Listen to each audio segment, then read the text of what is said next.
Welcome to Tales on the Towpath, the podcast where every mile tells a story. We're two runners who spend a lot of time out here on the C&O Canal towpath, talking about training, racing, and everything that happens between the miles. From early morning runs to the stories that keep us moving. This is where endurance meets inspiration, one step, one tail at a time. So lace up and join us on the path, because every trail has a story, and this one's ours. Welcome back, everybody. I'm Adam Lowe. And I'm Chris Earl. And I'm Katie Lowe. Hey, Chris and Katie. Today we have a very special guest with us. I am super pumped about this. She has a marathon PR of 2:44:45, which, yes, Chris, I do realize that is 3 seconds faster than my marathon PR. So I don't need you to remind everybody about that. She is a Krispy Kreme challenge finisher, which we're going to talk about that during this episode.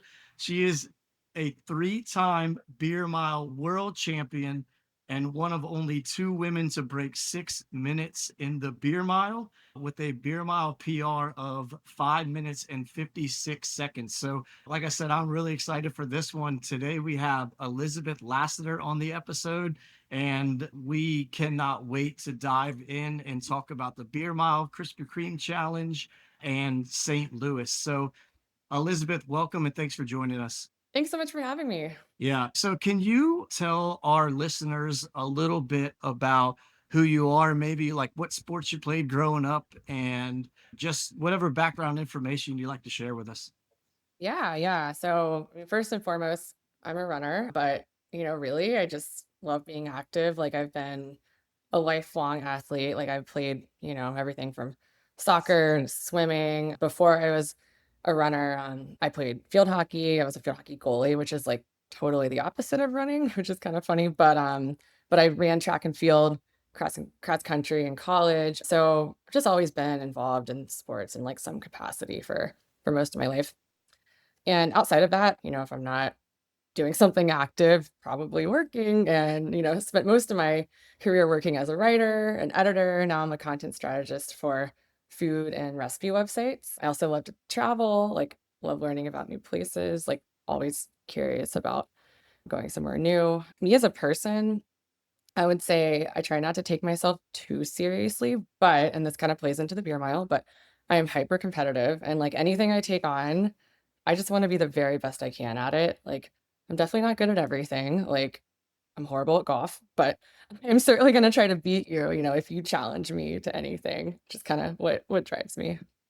So, Elizabeth, I'm assuming that you had a running history before you got into the beer mile. Tell us a little bit about your running background. Yeah. So I ran track and field, cross country in college at Johns Hopkins, but I got into running probably a little bit later than a lot of runners. Like I said, I was a field hockey goalie in high school and hated it so much, but really just didn't start seriously getting into running until like I'd say junior year, and decided like, hey, I really love this. I want to do this in college. So was fortunate enough to be able to do that. And then after college, I just continued to train, lived in like a number of different cities. So have trained with like different groups, different coaches, and just trying to like still be competitive and get as much as I can out of myself. Hey, Chris, hang on real quick. Katie, we lost you for a second. Of course, I'm the troublemaker. Well, what attracted you to the beer mile in the first place? And at what point did you decide I'm actually really good at this weird sport? Yeah, so I had a pretty rough freshman year of track in college. Like it was just a really big adjustment, like from a training perspective for me, since I got into running like a little bit later in high school. So I definitely struggled, but I found out about this post-track season tradition called the beer mile, and like upperclassmen on the team told me about it. And like from the first time I heard about it, like I was like, oh yeah, like this is gonna be my event. This sounds so awesome. I always loved beer, obviously loved running. So I was like, these are just like the perfect blend of everything. So I remember the first beer meet that we had after a track season, and I beat almost all the guys on the team. I think I ran like 7:15 or something, but I was like, okay, maybe I have a future in this, and just kind of took off from there. That's awesome. 7:15. That's pretty impressive for your first one. So I'm gonna throw in two questions within the next one. So do you know how many beer miles you've competed in, and how many times have you thrown up in the beer miles? Oh god. I was thinking about that. I have no idea how many beer miles I've run, like, too many to count, like, maybe 100, maybe 200, I have no idea, but a lot, let's just say a lot. But, have I thrown up? I not in, like, an official race. There have definitely been practices where I've thrown up, like, I didn't eat, the best, like, in the hours leading up to the race and just didn't feel great, during it, and definitely there was, like, some throwing up in my mouth, like a little bit of, whatever at the end. But yeah, never in a race, like don't plan to. Katie, how many beer miles have you done? 13. And normally, that's a pretty impressive number at the beer miles we go to.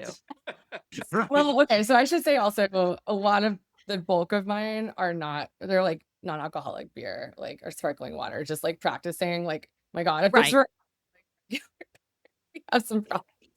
But yeah, if I'm like trying to prep for like an upcoming like, world championship, like I'll do a good amount of beer miles like during the week, like probably like one a week at least in like the month, 2 months leading up to it. And yeah, I mean definitely using non-alcoholic beer because, getting trashed on a Wednesday night is just not convenient. So yeah. You hear that, Adam? No, I'm trying to do that on Monday night. What are you talking about? So, Elizabeth, have you always been a naturally good chugger, or is this something you've had to work on and train for? And if so, do you have any secrets you'd share with us?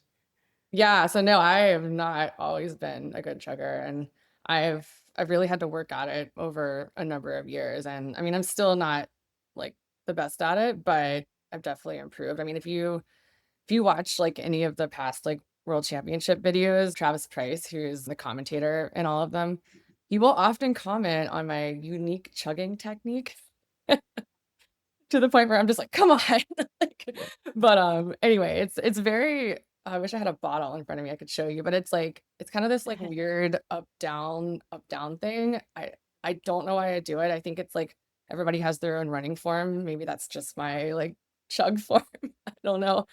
But, I mean, with that said, like, I do think it was costing me, like, a lot of lost time, like, on the lap just because when you go up and down like that, it can actually, like, stir the beer up a bit, which makes it more likely to foam, and it can cause some issues. So, anyway, I've tried to work on that. I think it's a bit better. One thing that has really helped me that, Katie, I think you mentioned in podcasts that I listen to is counting my gulps. So, like, I know that maybe I'll probably be between, like, 4 to 6 gulps, like, per beer, and almost, like, like, being aware of that almost just, like almost helps me relax a little bit, and I panic less because 'cause I'm like, "Okay, if I can just breathe and, like, get through these, like, 4 to 6 gulps, I'm okay, I'll get it down," and that has helped me, like, a massive amount. The other thing, actually, that's been really helpful is so you can leave behind 4 ounces total of beer if you're following the official rules, and what that means is, like, you don't need to finish, like, every single drop of the beer, so you can be a little bit strategic on it. I mean, as long as you're under that 4-ounce limit. So, I've gotten to the point where, like, I'll probably leave maybe, like, 2 ounces or so, like, you just have to be careful because like, that could backfire, but that can save you some time because you don't have to finish the entire beer, but again, it can be risky, you just have to kinda be aware of how much is in there, like, when you're drinking it. So, there's a lot of little tactics you can kinda try to, like, make up for maybe not being, like, the fastest chugger out there. We watched your chugging style and then we tried it, and Katie was much better at it than I was. I think wasted half the beer. Oh, no. Like, yeah, so yeah, it's Well, definitely that technique is hard to master, So, that's for I have sure. heard that anecdotally, people say it works better on cans than it does on bottles, and I think maybe it's because of just, like, the way the bottle is shaped, it, like, stirs up the carbonation more, but for whatever reason, if you're into cans, maybe that's the way to go. well, we did try that, but it was funny that you mentioned the commentator talking about your style of chugging because when we were watching the live feed of that last summer, we did take notice to the fact that your chugging style is different than a lot of the other runners that we're watching. And I was like, "Oh my gosh." And then I was like, "How did she drink it that fast and take those little breaks in between?" And when we tried it ourselves, yeah, Adam spilled most of his beer, it seemed like, and we did try it out of a bottle, but I think it would take a lot more practice because I was coming all the way down, not just taking it away from my mouth just enough, I guess, to not spill in between the drinks, so we definitely need more practice if we're gonna master the Laseter style of chugging. We'll post that video whenever we release the Oh my episode so gosh. other That's people good. can see it. The other thing that can be Um, helpful is I will breathe through my nose, like, pretty intensely just to try and not suffocate. So but it's really hard to do that when you're out of breath. yeah, definitely. What would you say that is the biggest mistake that beginners make? I think there's, like, a couple things that come to mind. So, going out too hard on the first lap, I've seen people just, like, completely bomb, like, after after that first beer because they're just so out of breath from, like, sprinting the first lap too hard. And, I mean, I've made that mistake, like, plenty of times just because there's, like, so many nerves at the start, you're just like, "Gotta go, gotta go." But that can really backfire. I mean, you still wanna run pretty quick, but, like, just keeping in mind that, like, you've got 3 more beers and 3 more laps after that. Also, I think not burping as much as you can, like, after at least the first beer, second beer, whatever. Like, I think you have to get that extra air out of your stomach, like, almost as soon as possible because it's gonna build up, like, over time, and your stomach's gonna be so full. So, like, that's important just to really make sure you're, like, getting that extra air out. Oh, the other thing, I've seen, like, more people who show up to a beer mile, and it's, like, their first one, and they think that it's, like, okay to, like, pregame the beer mile because it's like, "Oh, yeah, it's a beer mile. Let's, like, take some shots before," and I'm like, "No, don't do that." And then it's like you try to run a beer mile while partially drunk, and it, like, never goes well. So, yeah, I would not recommend that. Yeah, Adam is I definitely don't guilty. I think I've had a beer before, a beer mile before, but I wasn't, like, definitely. Definitely. You definitely have. I think my problem is I always pregame my beer mile with a 5K. Yeah. I Yeah, so I don't think I've ever run just a straight beer mile before. yeah, so Elizabeth, in our area in West Virginia and then in Western Maryland where we are, there are a few different beer miles in the area, and there's always a 5K beforehand. So normally we do the 5K first, and then we do the beer mile. It's usually what, about an hour rest in between. Okay. But yeah, so you got a little bit of time to like come down and stretch and recover and stuff. But yeah, it's much harder when there's a 5K race beforehand Yeah, that's a than trouble. yeah, when there's not. So another question, another tip for someone maybe, what's a piece of advice you could give to somebody that would immediately make them faster? Yeah, yeah, and this is something that I've been trying to work on myself. So I've wasted a lot of seconds on kind of like the double check when you think you're done with the beer. So like I'll drink it and I'll be like, I think it's empty, but then I'm like, what if it's not? And so I'll like take like almost like a Yeah. mini gulp. And it's just like it's like silly because like it's empty, it's fine. But I'm just like so afraid of being DQ'd for leaving too much. So and that's kinda goes back to what I was saying earlier, like, you do have a little bit of wiggle room, like, you can have up to 4 ounces, so as long as you're, like, pretty conscientious, like, you should be fine, but, like, I've found that if I can just, like, put it down, like, literally train myself to put the beer down, I can shave off, like, a number of seconds. It seems like a small thing, but, like, things like that can add up and really make a difference over 4 laps. So, as Adam was saying just a few minutes ago, most of the beer miles here in our area are done at breweries. So, we don't really get a choice in the beer, right? It's usually provided by the brewery and we all drink the same thing. But Mhm. I know in the World Championship and some of the other higher end events, you all get to choose or bring a preferred beer. Do you have a perfect beer for racing that is your go to? Yeah, so it's called Beer Mile Ale by Flying Monkeys. They're a craft brewery out of Barrie, Ontario, and they've brewed what they're calling like the perfect beer mile beer, and I think it might be, but we've had their beer at the 2024 and 2025 Beer Mile World Classic. So they brew it so it has like very low carbonation and it's like right at 5% ABV, so that's nice. But it goes down really easy. It's just a really solid beer for beer miling. If I can't get that, then I will almost always go with Bud Light Platinum, which is like the total opposite of the beer mile ale. It's like I think it's like 6.7% or something ridiculous, and it's pretty carbonated. But for whatever reason, it's just like the OG beer mile beer. And I think it's because it comes in has like a twist off bottle cap and just makes it easier if you like to drink out of bottles. That's the other thing I should have mentioned about the Flying Monkeys beer. It doesn't have a twist off cap, so you actually have to run with a bottle opener, which is a little bit of a, just adds logistics, but you can get used to it. So what's the heaviest beer you've ever done a beer mile with? So I did what it's called a grab bag beer mile like a couple months ago with some friends like in Charlotte where I live.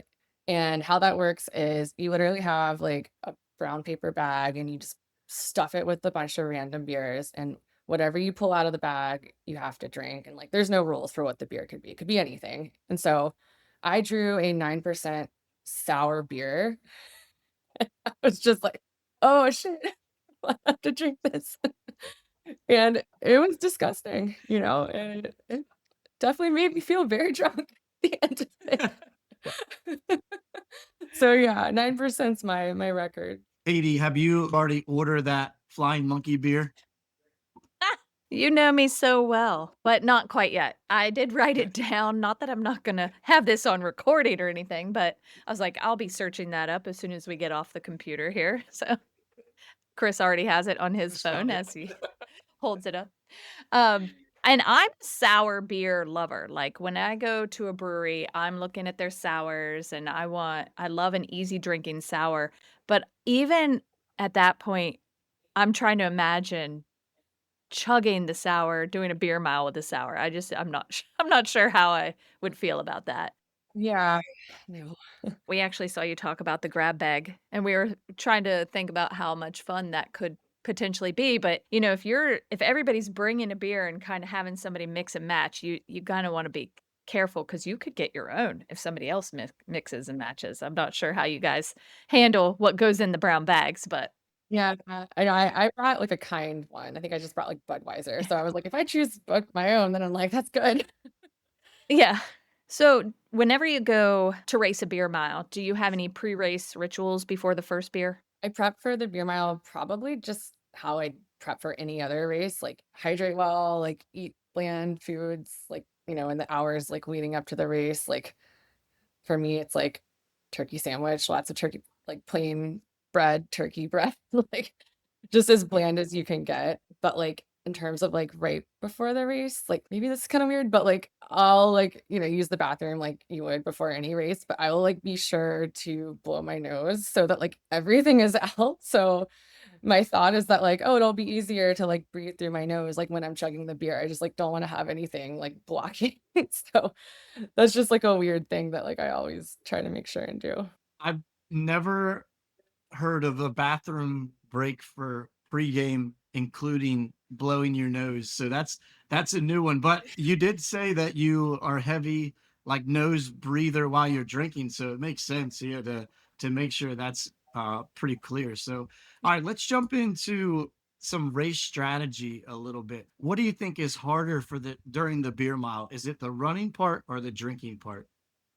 I think the drinking, like I think it's like trying to drink as quickly as you can, like while you're out of breath. Like that's so hard. I mean, you're basically like waterboarding yourself every lap. Like it's yeah. So, but I think also like with the running, like if you're training outside of a beer mile and you have some speed, like, under your belt, that's going to give you like a huge advantage, like without having to do like too much extra work. So I think it's just adding that element of drinking. 48 ounces of beer is a lot of beer. So that's always been the hardest part for me. And so when you start the race, are you thinking about your pace as you take off on the lap, or is it just controlled chaos? I think about pace. Yeah, like I think maintaining a fast pace like throughout the beer mile is important if you want to run a fast time. Like I know that my chug time is going to get gradually slower like a bit throughout. That's just what happens when it gets harder to drink. So I try to be like really conscious of like keeping my leg speed up like as much as I can just to help like offset any time I'm gonna lose from the chugging. And which lap do you think is mentally toughest? Yeah, I you might have heard me talk about this on the video with the grab bag too, but I think it's the first lap. I think a lot of people are gonna say lap 3 because that's like really when you're starting to feel the beer, but I think there's just a lot of nerves before the race starts for me, and so I'm like, "Am I gonna remember how to chug a beer? Like, I don't know." And it's like just this like mental torture that I go through before the gun goes off. So, but once I get that first beer down, I start to relax and just start to race, like I know how to do, like I've practiced like a million times. Adam and I were discussing this earlier, and I used to say lap 3, just like what I think most people say, but Mhm. then when I thought about it more, I was gonna go with lap 2 because Mm. it's still early, you're so far at least when you're in lap 3, you just got 1 beer left and 1 lap to run, but with lap 2, you don't like, you're coming down off that really high adrenaline spike of the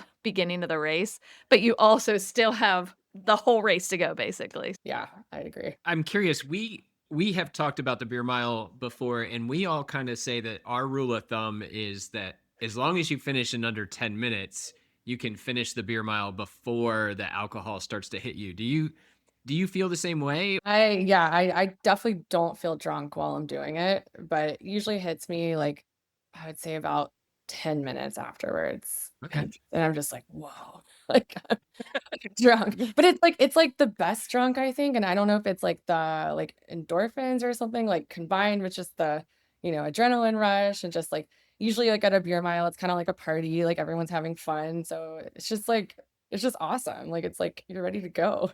Yep. Yeah, you usually that late after a beer mile, I'm already on beer like 1 or 2 after that, so I agree, it feels great after that, like, you Oh just yeah. keep it going. Yeah, it's Um, not a while without the 5th beer that you have after the race is over. right. Have you ever had a race where, like, seemingly everything just went wrong? Yes, yes, I have. I think the clearest example for me is 2022 at the Beer Mile World Championships in Belgium. I got disqualified for stepping over the 9-meter chug zone line, and this happened literally just before the final lap. So like I was pretty far ahead of the field, and if I hadn't have stepped over that line, like, I would have gone on to win and set a world record at the time, and if you watch the video, you can actually hear Nick, one of the organizers, he and co-founders of the event, he's literally yelling at me, he's like, "Stay behind the line, stay behind the" and but I'm, like, so in the zone, like, I did not even hear him at all, and just, you're drinking like this, so I just stepped over it because I wasn't paying attention, and that's, like, one of the, strict rules is, like, if you step over that line, it's an instant DQ, and so I, like, did the whole lap, not realizing I'd done that, and then crossed the line, and I just, like, saw his face, and he was just like, "Oh," and I knew, and I was like, "Oh, no." So, that sucked, but needless to say, I've never made that mistake again. So in, like, the elite beer miles, there's no 2-minute penalty or extra lap, right? Like, all the beer miles we run, there's an extra lap if you throw up or, you don't finish your beer, but there's none of that in the elite fields. Yeah, they've kind of done a little bit of both over the years. I think maybe that year in Belgium, they did used to do an extra lap if you threw up, and I think they changed it to, like, a 2-minute penalty now, so you don't have to do that extra lap, but the only ways you can get DQ'd are leaving too much beer, like, over the 4-ounce limit or doing what I did, which was stepping over the line. So let's talk a little bit about your training leading up to a beer mile event. What does a normal training week look like for you? Yeah, I mean, it depends on what I'm training for, like, right now, probably running, like, 50, 60 miles a week, doing some, like, 5K, 10K, speed work on top of that. Each week, I probably have, like, 1 or 2 harder workouts, whether they're, like, on the track or maybe, like, a tempo type run, and then a long run, of course, like and then on top of that, I'm also doing, like, some cross training, and I do strength work as well, so that can be kind of a tricky thing is, like, fitting in, like, practicing for a beer mile on top of, like, everything else you're already doing, in your regular training. Oh, yeah. I was gonna ask you about that specifically, but since you mentioned it, how you fit it in with the chugging part of your training as you're training for something else. Like Adam and I are both in marathon training cycles right now. Mine just started, and then I asked my coach, like, how am I gonna do this? Do I need to change it up at the beginning so I can continue to train for the beer mile and then wait? And she said, no, just do the plan for the marathon. She has me doing short sprints 1 day a week, and that's when I kinda try to fit in my chugging. So how do you, um, I guess, put in the chugging practice into your training plan, and I guess how often do you do that? Yeah, I mean, that's always the challenge, but I would say if it's not part of like a sprint or like a run, a lot of times I'll just have like an empty beer bottle like in the house and I'll fill it up with water and just chug it just to like practice the technique. Like and like, worst case scenario, I'm just hydrating. Like that's a good thing. So there's that.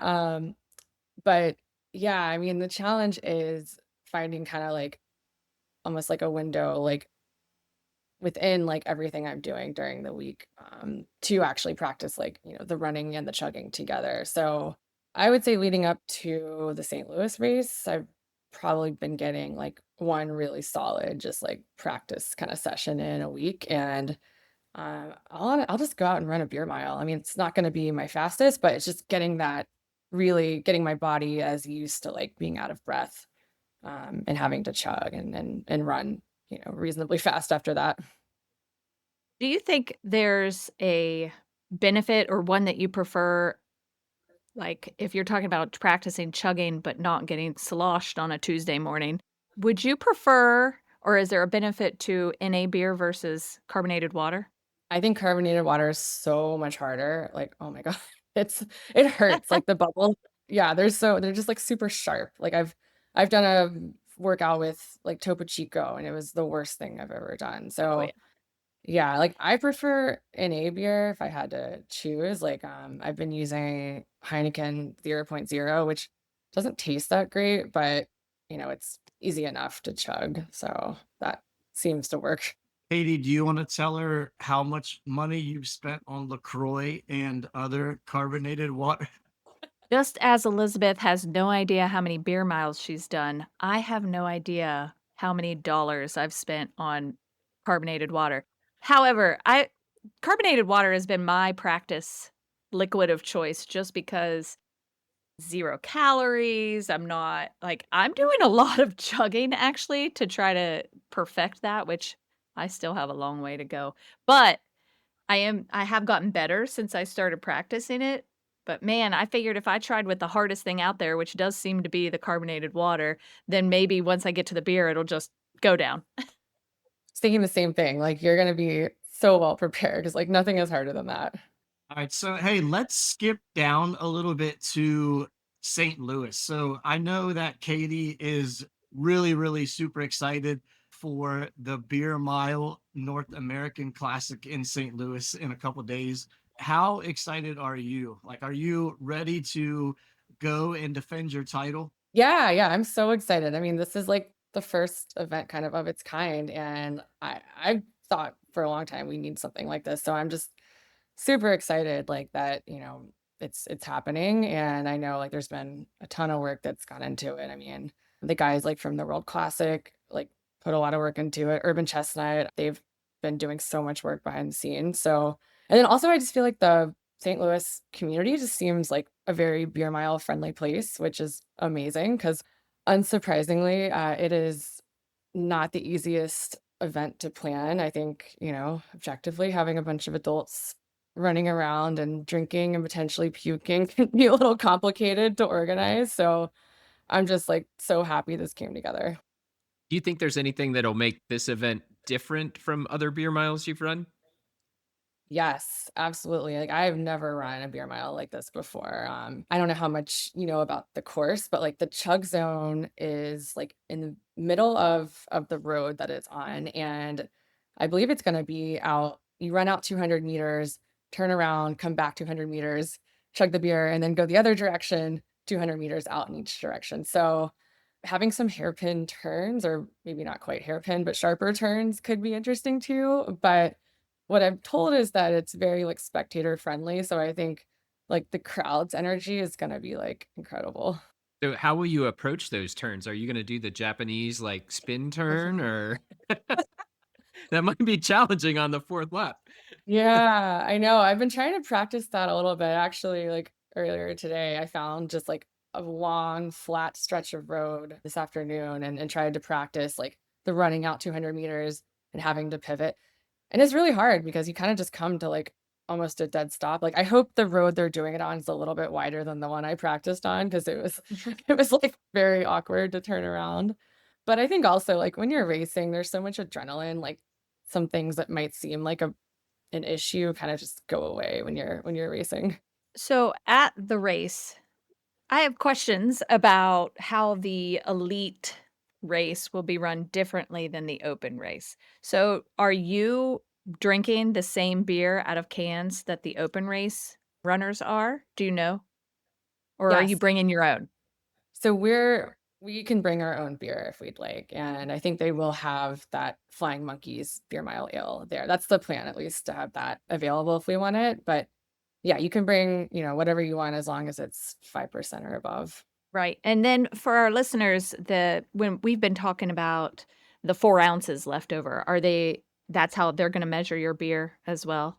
Yes, they'll have usually how it's worked at like the World Championships is like you'll drink your beer and then you put it down and then somebody kind of standing there will take your beer and each person has their own like dedicated measuring cup. So they'll keep track of how much beer you're leaving behind, like kind of from start to finish. So I don't know if it'll be exactly like that, but I imagine it'll be pretty similar. And then for the open, we tilt it over our heads.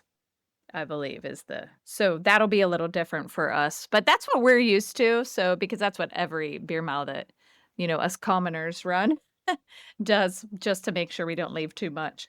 I like that because it keeps you honest, because otherwise you just get like, beer all over your head. So I appreciate that.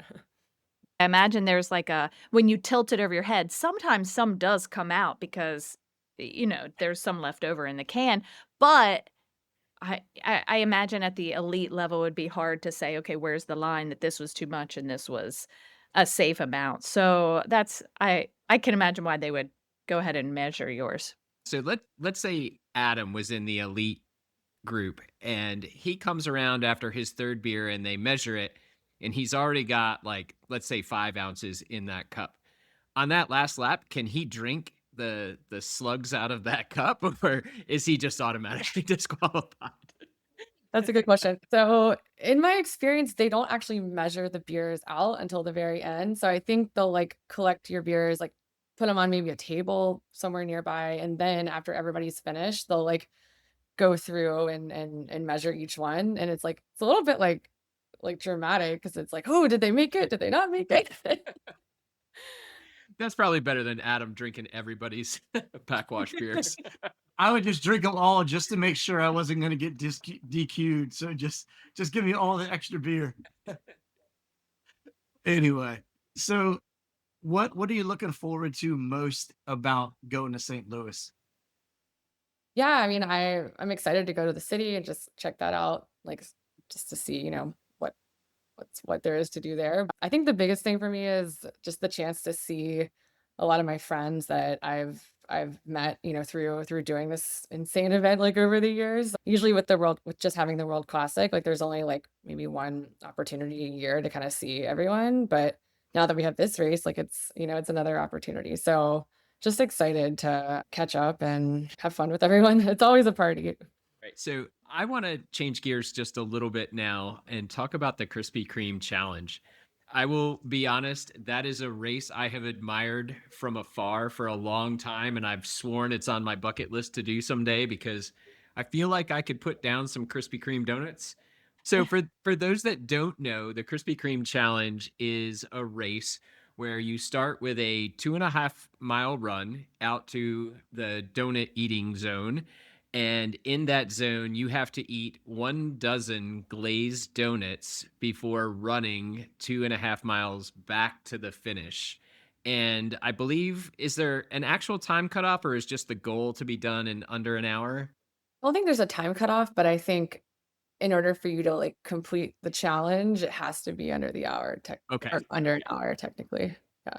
And it's definitely something that I have thought I would enjoy trying that, but I'm also pretty confident that I would have a reversal of fortune somewhere along the way. I'd love to hear about your experience and what you thought about it and how it compares to a beer mile. Well, first thing I will say is that the Krispy Kreme challenge is hands down way harder than like any beer mile, like any, like it is probably the hardest thing I've ever put my body through. And I think it was like mid-February. I have not touched a donut since. I have not been able to look at a donut. Every time I see Krispy Kreme in the grocery store, I just like get nauseous and want to run the other direction.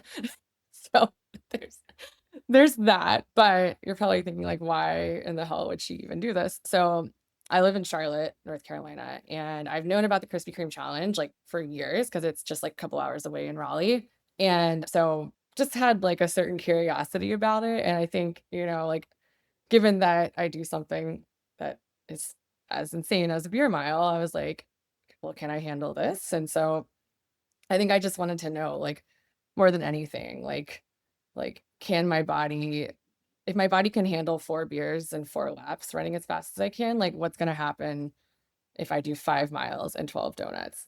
So, that was kind of the motivating factor, but I had to learn the hard way that it is competitive eating is very different from running a beer mile. It is, like, a totally different sport, and I just don't have it. That's okay.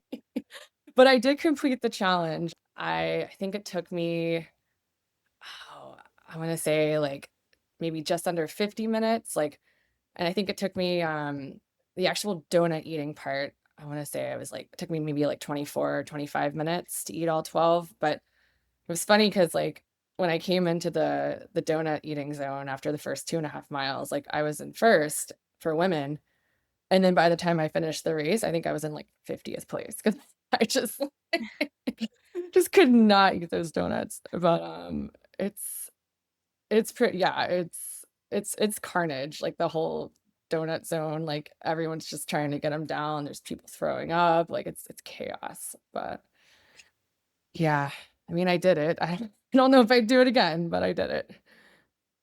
Adam, did you wanna tell any stories about you eating a donut in the middle of a race?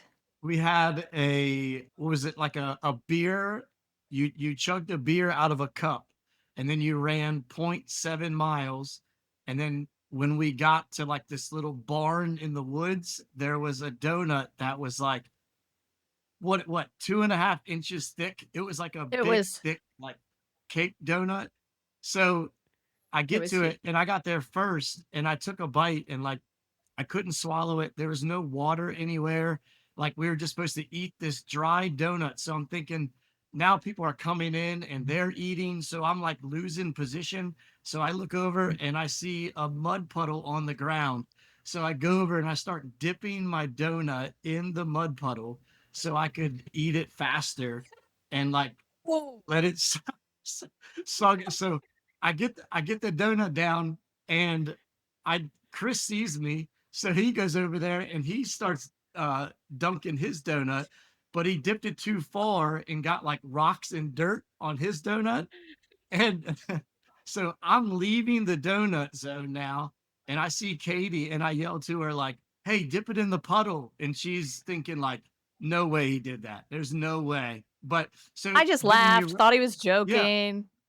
so you run back to the brewery and then you have to chug another beer out of a cup. So I did that. And then, like, by the time Katie got back and other people got back, they were like, that's the dude that was dipping his donut in the water puddle. But I had to do something to win. It didn't matter. My god, that's So, next that's yeah. incredible. So in the Krispy Kreme challenge, though, did they give you like bottles of water? Yes, yeah, you got like, when you that would have helped you at the time, maybe. Yeah, that would have helped. Yeah, when you came into the donut zone, you got a box with a dozen donuts, and then you got a bottle of water, which a bottle of water wasn't really enough to get me through the whole box, but we made it work. Yeah. Yeah. Yeah. Now, did you do one donut at a time or did you smash them together and like I've seen both techniques. Yeah, so my initial plan was to, like, smash, like, 2 or 3 together and just try and eat them, like, dump maybe a little bit of water on top of them. It just wasn't really working for me, and I saw a guy next to me, he actually had like, he had his box open and all the donuts inside. He took his water bottle and he just, like, started dumping water in and, like, making this little, like, donut lake, and I was like, "That looks really gross," but he seems to be getting them down pretty easy, so I tried it, and it actually did work because it was, like it just kinda, like, drenched everything at one time, so they were, like, a little bit easier to get down, but, like, when you take a step back and think about it, it's like the grossest thing ever. Well, do you think it taught you anything about stomach management that might have helped you for future beer miles? I wasn't expecting it to, but like 1,000% yes. Like I would say just simply knowing that I actually was able to stuff down a dozen donuts and not die makes me think like 48 ounces of beer is nothing. Like that's no big deal after what I put my body through to eat those donuts. So honestly, like, in a lot of ways, it's just, like, taken away a lot of my fear of, like, will I be able to complete a beer mile? Like, is my stomach gonna hold up? Like, it's like, just because I know I've been through so much worse than that. Did you eat breakfast before the challenge? I did, yeah, that was really tricky. I decided just to go with, like, some oatmeal, which is, like, what I would eat before, any regular race. I don't know if it was the right honestly, I don't think it would have mattered if I'd eaten nothing or even, the oatmeal. I think it was gonna suck no matter what. So I mean, you still had to run 2.5 miles before the donuts, so you had to have energy for that. So I could see the reason behind, eating. But yeah, yeah.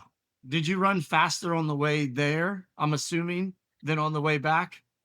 I did, but, I did run faster on the way there, but the funny thing was I actually felt better on the way back, and I don't know if it was, like, I was in this, like, weird, like, donut delirium because I just, stuffed myself full of a dozen donuts and was just not in my right mind, but, like, I was just so focused on getting to the finish line so I could run up to my hotel room and just puke my brains out. So I think it was like all of that stuff just was like motivating me and driving me that like I didn't even like the course itself is actually really hilly and it's really hard. So, but I didn't even notice anything running back.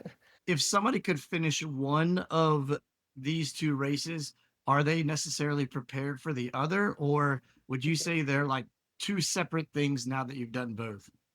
Yeah, yeah, no, I think they're separate. I mean, at least for me. And, I think competitive eating is its own skill and some people are very talented at it. I mean, I have like a newfound appreciation for, the Coney Island hot dog eating contest. I don't know how those people do that, but they do it. But I think the one thing actually that's interesting is with the Krispy Kreme challenge or with the beer mile. I'll start with that. Like, yes, you need to be a good chugger, but I think having leg speed is also really important for running a good beer mile. Whereas like with the Krispy Kreme challenge, like, yes, there is a running component to it, but it doesn't matter. Like, if you suck at competitive eating and eating the donuts, like, you're probably not going to finish, as high up as you'd want to. So, I think it's easy to think they're similar, but I think they're not at all.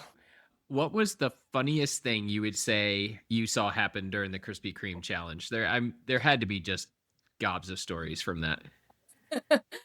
Yeah, well, okay, so for me, when I crossed the finish line, I think I said my hotel was pretty close to the finish line, so I didn't stop running. Like I literally just ran straight into the hotel and I got in the elevator to get up to my hotel room because I was like, I'm about to like just puke my brains out.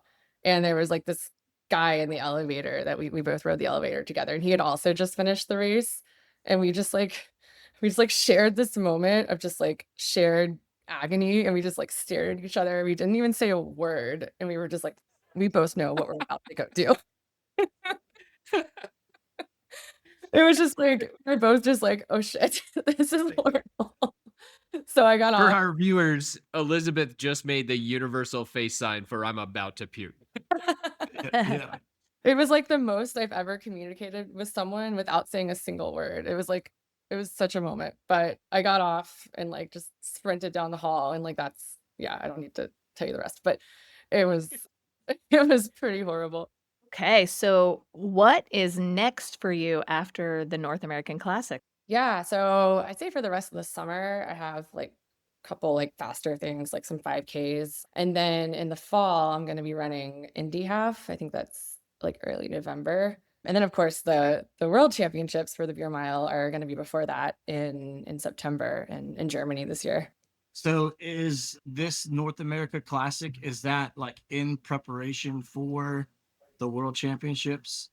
Yeah, yeah. I mean, that's like kind of one way to think about it. I think kind of how they've done like the prize money structure is like what if you qualify for any of the prizes, like they'll put it towards kind of like some of your travel for the world championships in Germany. Gotcha. And then do you have any like long-term goals in the beer mile that you're willing to share with us? Like what would the ultimate goals be for you? Yeah. Well, I hope it's okay to say this, but I want to run under 5:43, which is what Shelby Houlihan ran at the World Classic in Chicago. So that's what I'm shooting for. You guys know about the whole Yeah. story. Yes. Yeah, so I've tried to strategize like what areas I need to improve in to like shave what is it? Like 6, 13, 14 seconds off of my time, my best time from last year. So, I'm going to try. Hey, Adam, maybe you're familiar, but I don't know the story on the issue with the Mhm. 13 seconds. Do you want to share that, Elizabeth? Sure. So it was 2022, the Beer Mile World Championships were in Chicago, and a professional athlete named Shelby Houlihan was invited to run to compete in the women's championship race. And at the time, she was serving a 4-year ban for a performance enhancing drug called nandrolone. And it was a little bit controversial just because she was like actively serving the ban at that point, but she was invited to run in our race, and it was just kind of a tricky issue because myself including and the other women too, like we didn't feel super comfortable having an athlete who was serving like an active ban competing in our race. And so long story short, she ended up running in like a different heat with men. It was like I think they called it like the Legends and Elites heat, which was right before the women's race, and she ended up running a 5:43, which was like massive, massive world record at the time. And we were all just like, well, we're not going to run anything close to that, but that's okay. so, and at the time, she was the first woman to break 6. So after I saw her do that, I was like, all right, I'm going to do whatever it takes to dip under 6 because that's, like a big barrier for women in the beer mile. So now that I've done it, I'm like, all right, next I'm going to go for that, sub 5:43. Nice. Well, I'm looking forward to seeing you accomplish that because I'm sure it's in your future.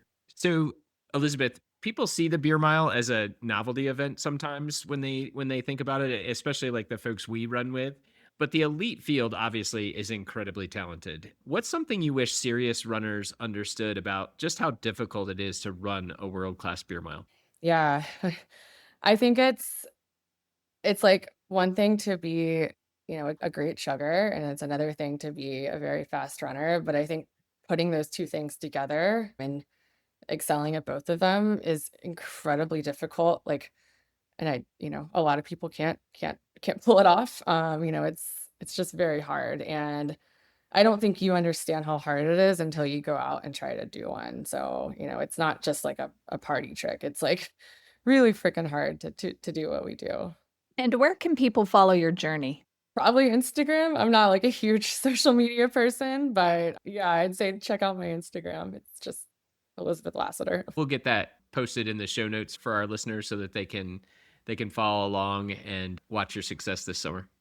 Yay. Awesome. All right, Elizabeth, before we let you go, we like to end our episodes with kind of like a quick fire question or questions. So these we call it the after party.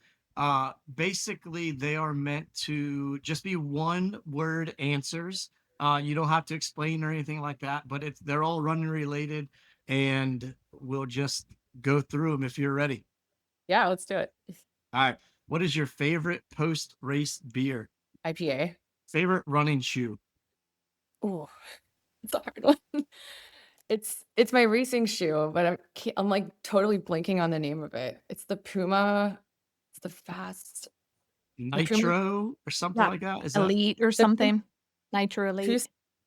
oh my God, I can't talk. Puma Fast R Nitro Elite 3. okay? Butchered that one. What's your favorite race you've ever done? I would say Carlsbad 5000.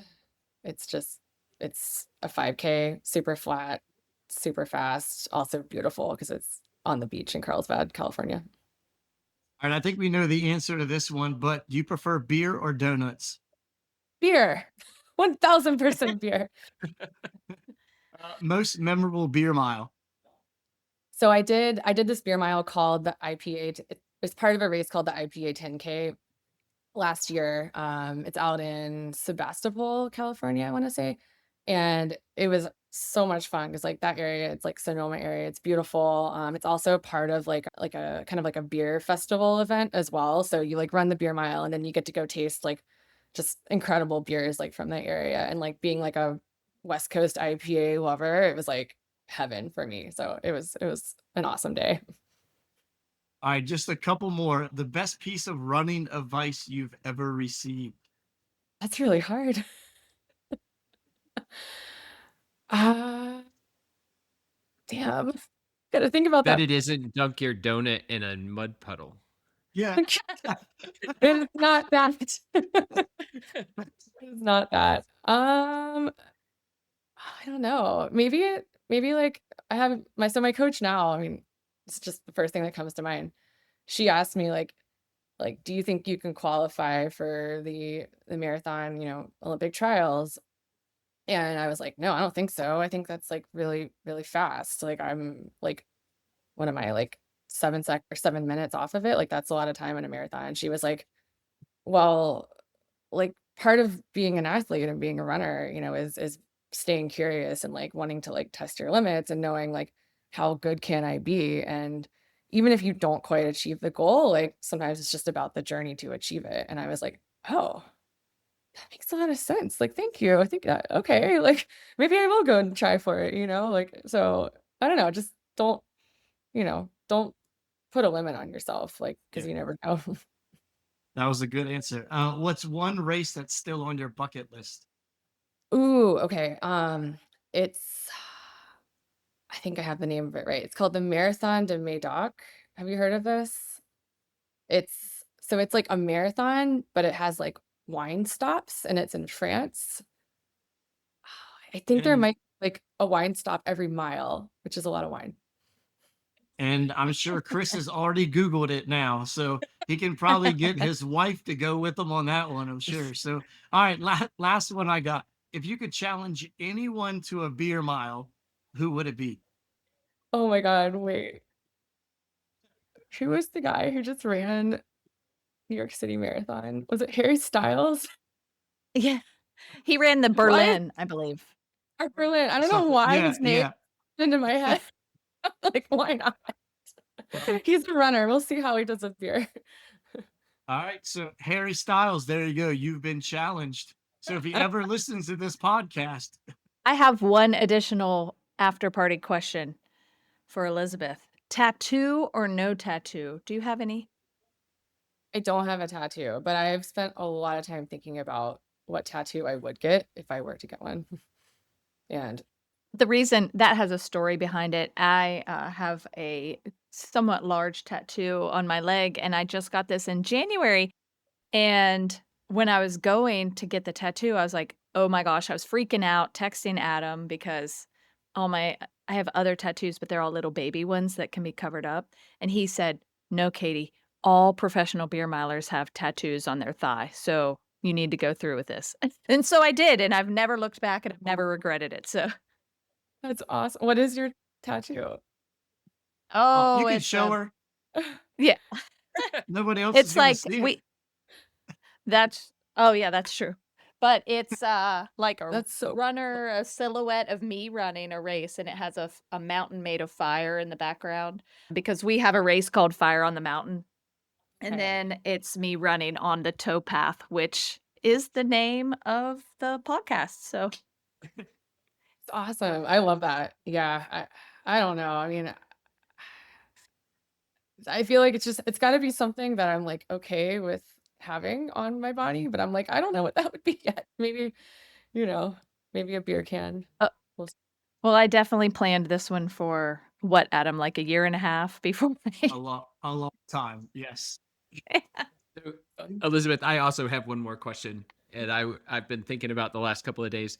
So when people invite you out for drinks after work, do you just like slam the beer the first time, just like forgetting what you're doing, or are you actually able to sit there and enjoy it? I mean, yeah, I would say usually I'm ordering, like some sort of IPA or something like that. And like if you chug that, you're just gonna get like super fucked up really quick. So usually it's in my best interest to not do that. But I will say like sometimes if I see, like a Budweiser or something like that in a bottle, it does like cross my mind like, maybe I should just, grab this and chug it real quick.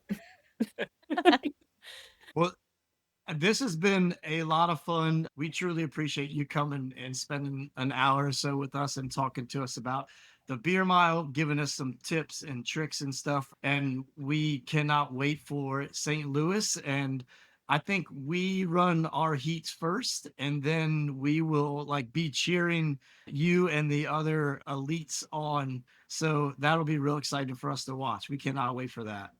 Yeah, thanks so much for having me. And I can't wait to cheer for you guys too. Like it's gonna be such a fun event.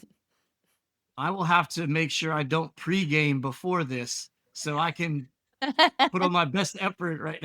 I can always postgame. I'll save it for that. So, but I just wanted to say thank you so much for coming on. When Adam told me he reached out to you about being on the podcast, I about lost my mind because for those of us who are in the beer mile world and well, I mean, kind of, who run beer miles and respect the sport and are watching you guys do your craft so flawlessly, it was really a fangirl moment for me to have you on the podcast, and I hope I didn't make it awkward just now, but here I No, am. no, no. That's what I do. I really appreciate like just reaching out and everything. And I mean, I never need an excuse to talk about beer miles. And like I said at the beginning, like I'm always so excited to meet other people who also actually like this insane event because most people are just like, what the hell? Like, why? So I love what you Right. guys do.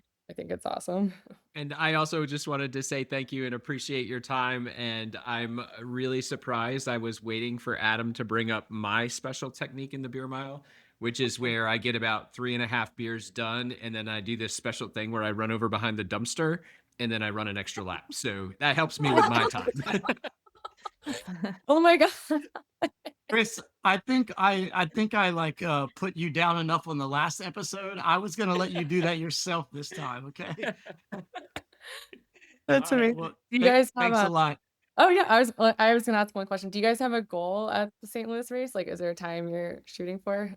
Yeah, so my personal best was back in January. I ran a 7:06, so I'm gonna try to break 7. And I ran an 8:08 coming off an injury in May, so I'm trying to break 8. That would be a really, big accomplishment for me. It's awesome. And you're like feeling better like from the injury. Yeah, yeah, mine it was a knee injury, and it just happened out of nowhere, and it put me out for about 5 weeks, and then I was back in time for the May Beer Mile, and now it's kinda back to normal. I lost some training time, but otherwise, the knee is back. Yeah, I hate knee issues. Well, good luck. I'll be cheering. Thank Thanks. you. Thanks so much. That's all for today's episode of Tales on the Towpath. Thanks for joining us on another run down memory lane and along the C&O. If you've enjoyed the show, be sure to follow, share it with a friend, and leave us a review. Until next time, keep your pace steady and your stories flowing.